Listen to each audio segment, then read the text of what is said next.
Shalom saudara yang terkasih dalam Tuhan. Hari ini 10 Desember 2020 saya akan membacakan renungan Livingstone Bethel Area dengan tema Kota Kecil yang Dahsyat.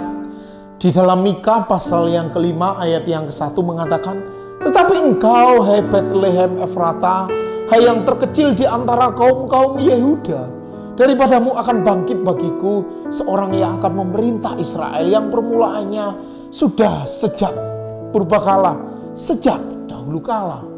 Sesuatu yang kecil seringkali diabaikan atau dipinggirkan.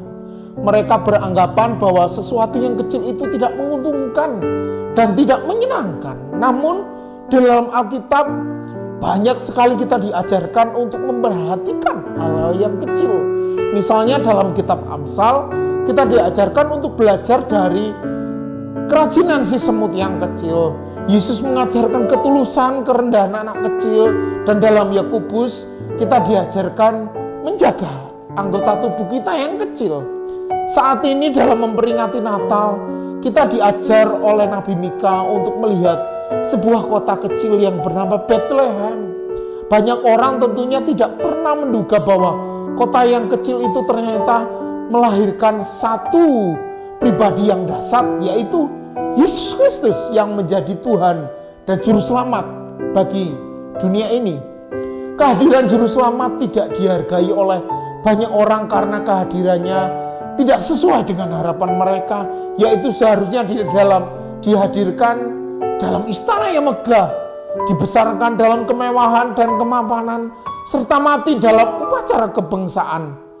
Yang terjadi adalah sebaliknya, ia dilahirkan oleh seorang ibu yang sederhana di kandang domba, dibesarkan dalam kesederhanaan oleh seorang bapak yang bekerja sebagai tukang kayu, dan mati juga dalam kesengsaraan Bapak Ibu.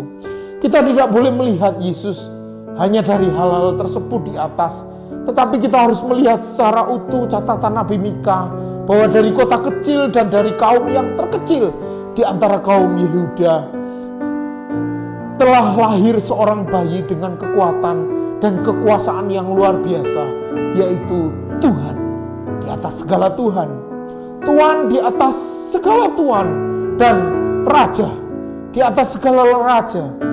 Oleh karena itu jangan penuh merasa diri kita ini kecil, rendah diri, dan tidak berani. Bapak Ibu, percayalah selalu kepada Tuhan yang lahir dan ada di diri dan tidak berarti.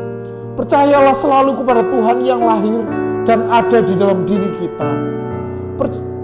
Berpeganglah kepada firman Tuhan dan kuasanya, karena ia mampu memakai saudara untuk perkara lebih besar bagi kemuliaan namanya. Amin. Tuhan Yesus memberkati.